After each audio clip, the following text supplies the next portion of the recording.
Student, मैं महेंद्र कुमार वर्मा संस्कार उच्च माध्यमिक विद्यालय बड़ाऊ की ऑनलाइन क्लास में आप सभी का हार्दिक अभिनंदन करता हूं, स्वागत करता हूं। जैसा कि आपको पता है कि पिछली क्लास में अपन ने पत्रों की बात की थी, उसके बाद में अगला जो व्याकरण का टॉपिक आता है अपना, उसको बोलते हैं समास। समास जो है ये टॉपिक अपने 2 नंबर का टॉपिक आता है, इसलिए समास की बात करते हैं तो इसकी परिभाषा की बात करते हैं। परिभाषा, समास की क्या परिभाषा होनी चाहिए? नॉर्मली रूप से अगर अपन बोले तो समास किसको कहते हैं? 2 शब्दों के मेल को ही समास करते हैं, यानी 2 शब्द मिलकर के जब कोई नया शब्द बनता है उसी को बोलते हैं। या परस्पर संबंध रखने वाले 2 या 2 से अधिक संबंध शब्द जो है या अधिक पद जो है उनको समास कहते हैं। नॉर्मली रूप में अगर अपन ले तो 2 शब्दों के मेल से, 2 शब्दों के मेल से जो नया सार्थक शब्द बनता है, नया सार्थक शब्द बनता है, उसे क्या कहते हैं? समास कहते हैं। 2 या 2 से अधिक भी कर सकते हैं, इसमें 2 या 2 से अधिक शब्दों के मेल से जो नया सार्थक शब्द बनता है उसे हम क्या कहते हैं? समास कहते हैं। अब बात करते हैं कि तो जैसे कि कोई भी 2 शब्द है, जैसे विद्या प्लस आल्य, दोनों को मिलाया तो क्या बना? विद्यालय। विद्या के लिए आल्य, यानी जहां पे पढ़ाई करवाई जाती है, जहां पे ज्ञान दिया जाता है, वो जो आल्य है वो विद्यालय। जैसे गंगा प्लस जल, गंगा जल, गंगा का जल, गंगा नदी जो है उसका जल। जैसे ही रात दिन, 2 शब्दों के मेल से बना है। अब इसका विग्रह करेंगे अपन, रात और दिन, रात और दिन दोनों को मिला करके जैसे अपन लिखते हैं रात और दिन, रात और दिन, इन दोनों को एक साथ मिलाने पर जो बनता है वो बनता है रात दिन।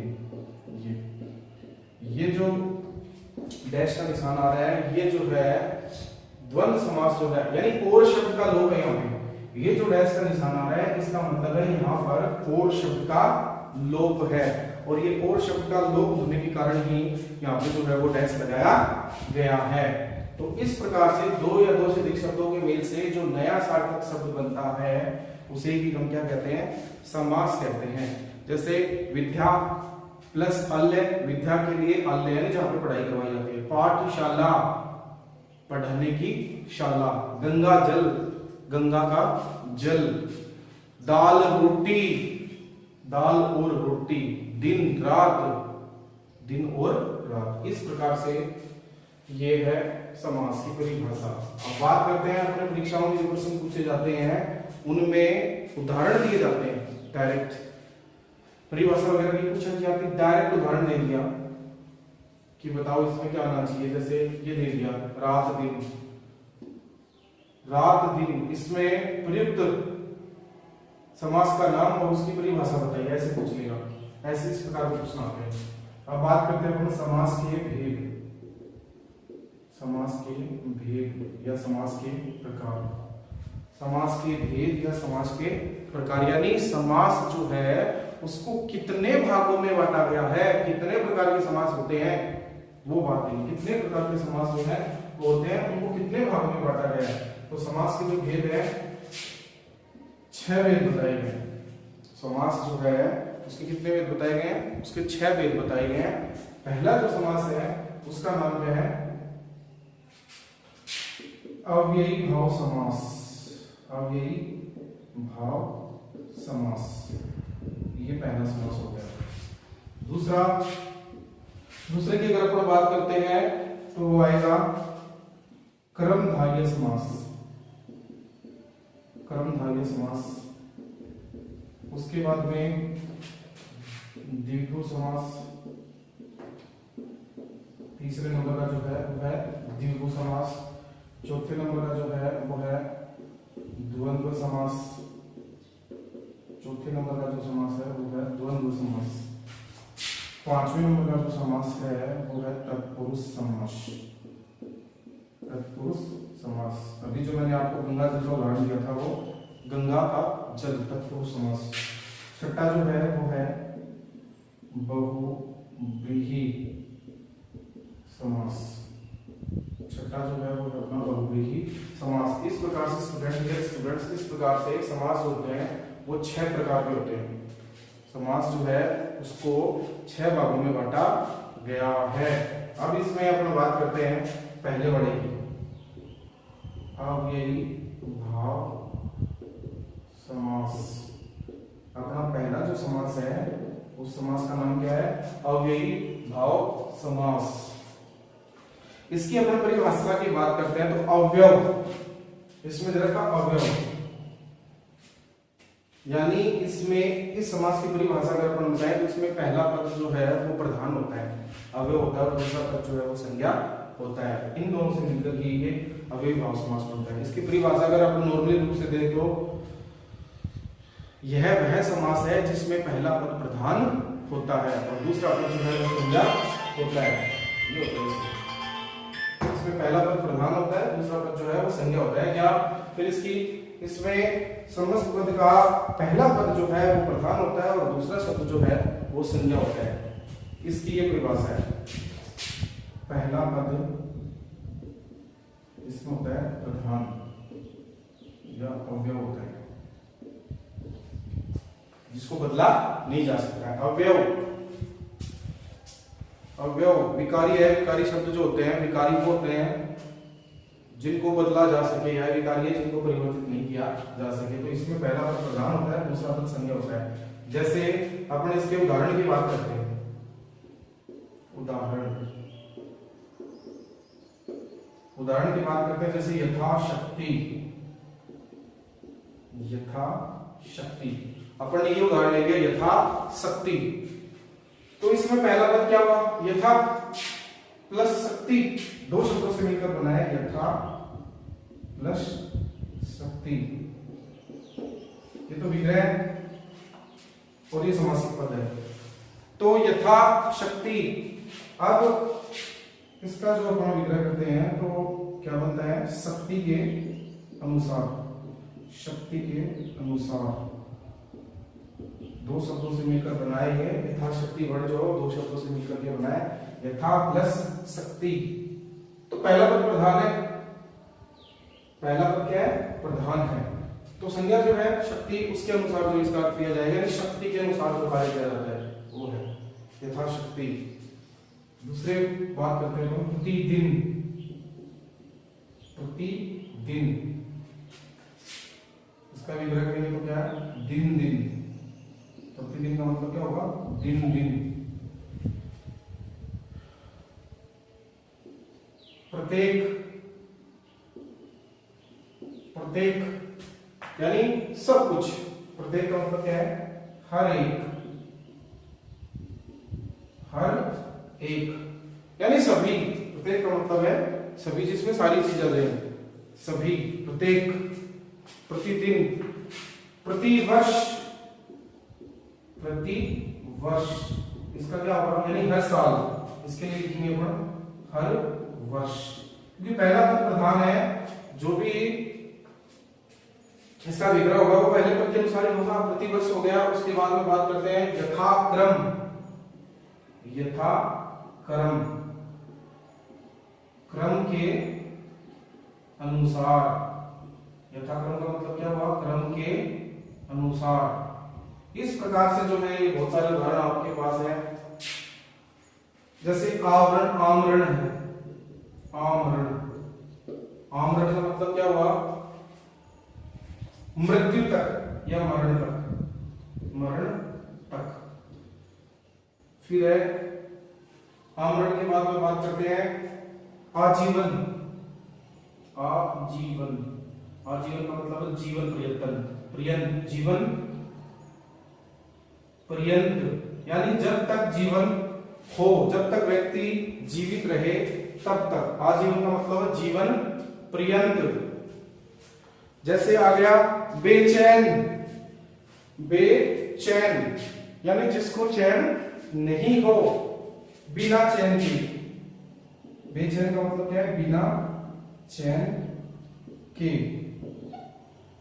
निडर, निडर जो बिल्कुल भी डरे नहीं, बिना डरे। निडर का मतलब क्या हुआ? बिना डरे। इस प्रकार से जिसमें पहला पद प्रधान होता है वो अव्ययीभाव समास कहलाता है। ये अव्ययीभाव समास के कुछ उदाहरण है। उसके बाद में बात करते हैं फिर दूसरे की, कर्मधारय समास। ये जो समास होता है ये उपमान और उपमेय, यानी इसमें दोनों ही चीज बताई जाएगी, उपमान और उपमेय। यानी इसमें उत्तर पद जो है, पहला पद जो है वो प्रधान नहीं होगा इसमें, दूसरा पद जो है उत्तर पद जिसको बोलते हैं वो दूसरा पद इसमें प्रधान होगा। और वो प्रधान होने के साथ साथ दोनों पदों के अंदर विशेष्य और विशेषण दोनों में कोई ना कोई संबंध जो है वो दर्शाया जाएगा। इसमें ये बात अपने को ध्यान रखनी है, उत्तर पद तो इसमें होता है क्या? उत्तर पद प्रधान, ये बात ध्यान में रखनी है। उत्तर का मतलब होता है बाद का, इसमें तो पहला पद प्रधान था, इसमें आएगा उत्तर का मतलब बाद का। उत्तर पद प्रधान होता है, उसके बाद में दोनों पद, दोनों पदों में उपमान या उपमेय,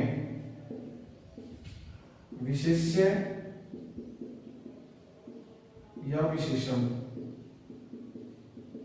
दोनों पद जो है चाहे वो उपमान हो चाहे वो उपमेय हो, या फिर दोनों ही पद जो है विशेष्य हो या विशेषण, ये होने चाहिए इसमें। एक पद जो है वो विशेष्य होना चाहिए, एक पद होता है विशेषण। विशेषण का मतलब है जो संज्ञा और सर्वनाम की क्या बताते हैं? विशेषता बताते हैं, उनको बोलते हैं। संज्ञा और सर्वनाम की जो विशेषता बताते हैं उन्हें विशेषण कहते हैं। विशेष्य, विशेषण की जो विशेषता बताता है उसको विशेष्य कहते हैं। यानी एक पद जो है वो दूसरे पद की क्या बताएगा? इसमें विशेषता बताएगा। इसमें उत्तर पद तो है प्रधान, सेकंड वाला, और दोनों पदों में उपमेय और उपमान है, विशेषण और विशेष्य जो है इन दोनों में कोई ना कोई संबंध पाया जाएगा। एक दूसरे की क्या बताएंगे? विशेषता बताएंगे। ये बात अपने को जो है वो ध्यान में रखनी है, ये दोनों एक दूसरे की विशेषता बताएंगे। जैसे उदाहरण के तौर पर अपन ले लेते हैं पीतांबर, पीतांबर, पीत प्लस अंबर, पीत प्लस अंबर, यानी पीला वस्त्र जिसने धारण कर रखा हो। यानी यहाँ पे विशेषता किसकी बताई जा रही है? अंबर का मतलब क्या है? वस्त्र। अंबर का मतलब क्या है? वस्त्र। और पीत का मतलब होता है पीला। तो यहाँ पे वस्त्र जो है, वस्त्र जो है उसकी क्या बताई गई है? विशेषता बताई गई कि वो वस्त्र कैसा है? पीला है। यानी एक जो है वो दूसरे वाले की क्या बता रहा है? विशेषता बता रहा है। वस्त्र तो हो गया इसमें विशेष्य और पीला हो गया विशेषण। यानी इसमें ये विशेषता बताई जा रही है कि वस्त्र कैसा है? वो है पीला। उसके बाद में बात करते हैं अपन घनश्याम, घनश्याम, घनश्याम, घन प्लस श्याम। घन का मतलब बादल और श्याम का मतलब काला, यानी काला बादल।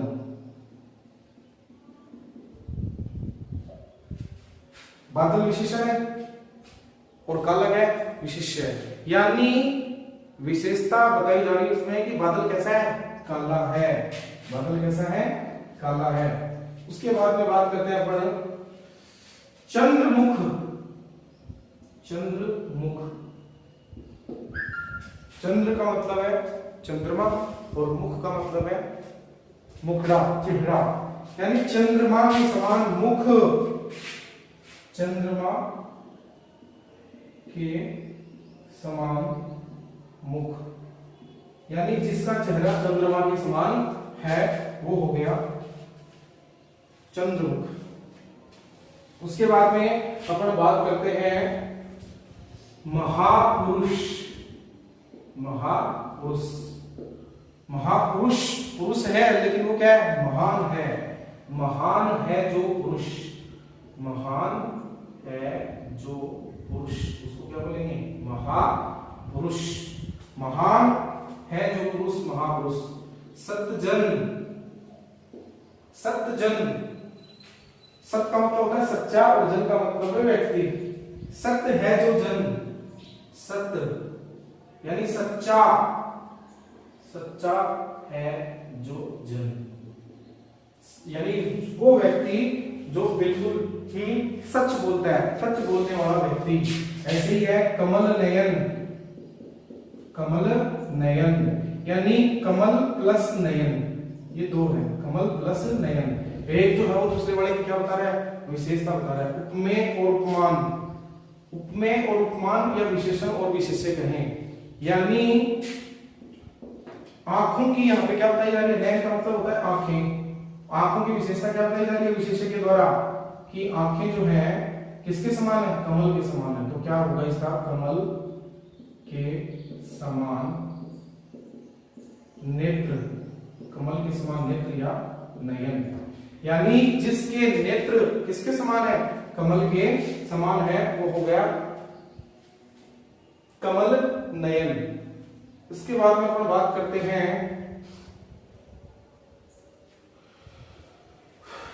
घनश्याम हो गया पीतांबर। पीतांबर मैंने आपको बता ही दिया है। नीलांबर होता है नीला है जो अंबर, एक और होता है नीलांबर, नीलांबर नीला है जो अंबर, यानी अंबर आकाश जो है उसकी इसमें क्या बताई जा रही है, विशेषता बताई जा रही है कि आकाश कैसा है, आकाश का रंग कैसा है, नीला है। नीला है जो अंबर, नीला है जो आकाश। अब इस प्रकार से एक पद जो है उसमें दूसरे पद की या एक पद के द्वारा दूसरे पद की क्या बताई जाती है, इसमें विशेषता बताई जाती है। और जिसमें उपमेय और उपमान दोनों में संबंध हो या विशेषण और विशेष्य दोनों में संबंध हो, वहां पे जो है क्रमधारय समास का प्रयोग किया जाता है। तीसरा अपना जो समास है उसका नाम है द्विगु समास।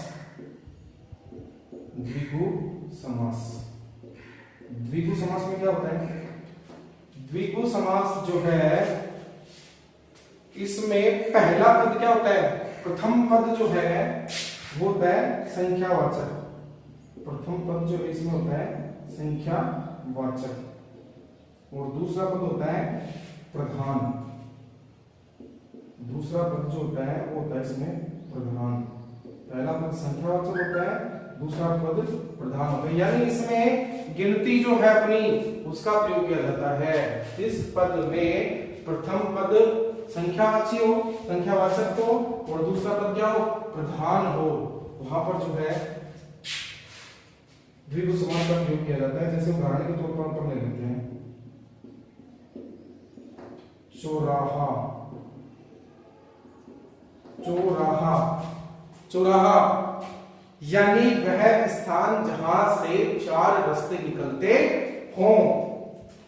चार राहों का समूह है, चार राहों का समूह है या चार रास्तों का समूह है। समूह राहों का जगह रास्ते कर सकते हैं, चार रास्तों का समूह है चौराहा। क्योंकि मैंने आपको बताया था पहला पद जो इसमें संख्यावाची हुआ, चौ का मतलब क्या हुआ यहाँ पे चार, और राह का मतलब है राह, रास्ता, मार्ग, यानी जहां से चार रास्ते निकलते हों उस स्थान को क्या बोलते हैं, चौराहा। ऐसे ही त्रिभुवन।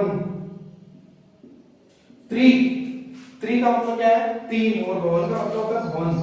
तीन भवनों का समूह है, तीन भवनों का समूह है त्रिभुवन। तीन भवन जहां पे होंगे, तीन भवनों का जो समूह होगा उसको बोलते हैं त्रिभुवन। ऐसे ही एक ये बहुत इंपॉर्टेंट उदाहरण है, ये बार बार परीक्षा में पूछा भी जाता है, जिसको बोलते हैं अपन पंचवटी। पंच, पंच बोले तो पांच, और वट का मतलब है वृक्ष। वट का मतलब क्या है, वृक्ष, यानी पांच वटों का समूह है, पांच वटों का समूह है। 5 वटों का समूह है जिसको क्या बोलते हैं, पंचवटी। यहाँ यानी वह स्थान जहां पर 5 पेड़ जो है वो क्रम से हों। उसके बाद में त्रिलोक। त्रिलोक, त्रि का मतलब 3 और लोक का मतलब है लोक। 3 लोकों का समूह है त्रिलोक, जहां पे तीनों लोक आपस में क्या होते हो, मिलते हो। ऐसे ही है चतुर्भुज।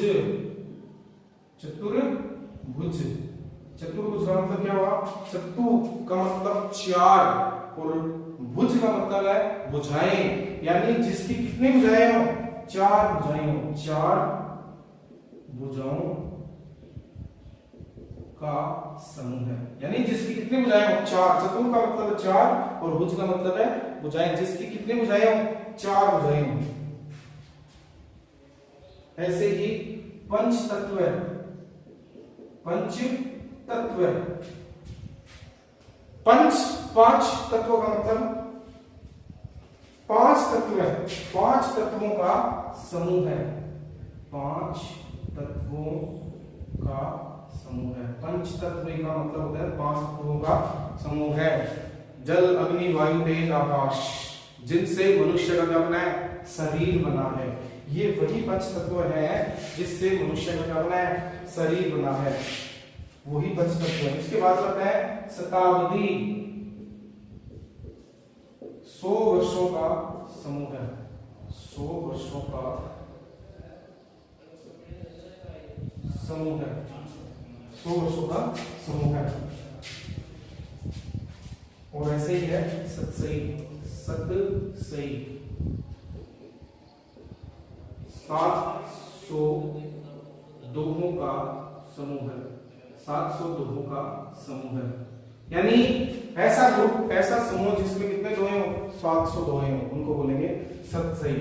तो इस प्रकार से समास की परिभाषा आपको बता दी मैंने। समास के आपको भेद बता दिए। 3 जो प्रमुख समास है जिनमें से ज्यादातर के उदाहरण पूछे जाते हैं, वो मैंने आपको 3 समास के भेद बता दिए। पहला बता दिया वही भाव समास, जिसमें पहला पद प्रधान होता है या अव्यय होता है, दूसरा पद संज्ञा होता है।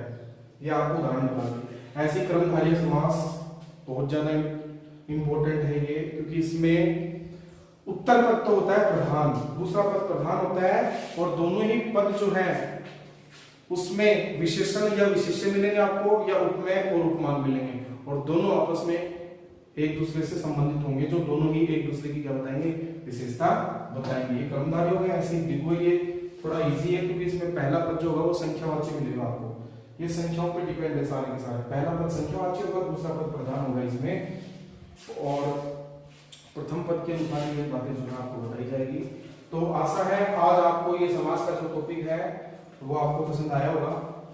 अगली क्लास में अपन बाकी के जो 3 टॉपिक बच रहे हैं इसके, द्वंद्व समास, तत्पुरुष समास और बहुव्रीहि समास, इन तीनों टॉपिकों के विषय में चर्चा करेंगे। तब तक के लिए घर पर रहें, सेफ रहें।